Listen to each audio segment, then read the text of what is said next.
your Donskoy? No, not right now. We'll try to have something for you by tomorrow's a day off, so probably by the following day we should have a little bit more. Do you have a good vantage point on the collision right in front of the bench? Donskoy and Lind, I believe.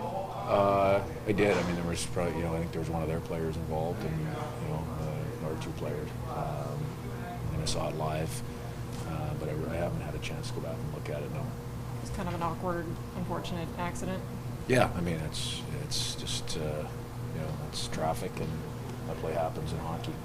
Dave, when you watch how chippy this first period was, and then to see your team kind of gather themselves and come back for the win, what did this group tell you about themselves tonight? Well, we were on our heels for the first 20, 25 minutes of the hockey game for sure. They drove momentum 5-on-5. They drove momentum with their power play, but we were able to turn that, and that says a lot about the group in the dressing room. I mean, we got a little simpler. We started skating. We had a couple good forechecks, and it's little things that tend to turn momentum, and we were able to do that. So that's real credit to a young group of guys in that dressing room. Were there any messages sent in that intermission, either among the men or from you, or just something they came up on? No, we talked about a couple of simple things, but that all comes from them. You could see it. We had halfway through the second, we had a play that was a simple play. It was a play that we punched in deep, and we got in on the forecheck, and spent a little bit of time in the O-zone, and from there I thought we were able to turn the last 10 minutes of the second period in our direction.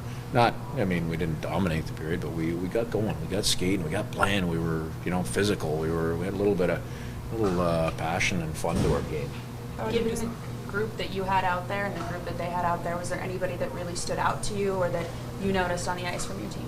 No, we had I believe we had a lot of guys that did little things to turn the game, and you look at John Hayden and the night that he had. That's a hard job.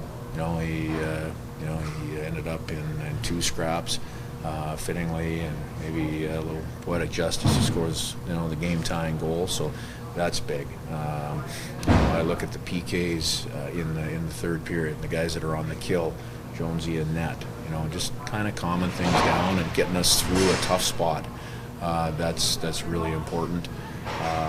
But I really wouldn't single out any individual. It's a group effort. You kind of feel it after the second period. The guys had finally loosened up a little bit, and you just thought, well, if we can get one, we can get ourselves back in this thing for sure. Shane Wright, it's only a second game, but did you see progression tonight from game one? Yeah, we continue to see progression. I think Ryder, I'll have to go back and look at it, but I've got him in my mind for 3 good scoring chances. One of those will go eventually, and that'll loosen him up a little bit more. But it's little areas of the game that he continues to become more comfortable with. And tonight, he's playing against some good players. We didn't hide him.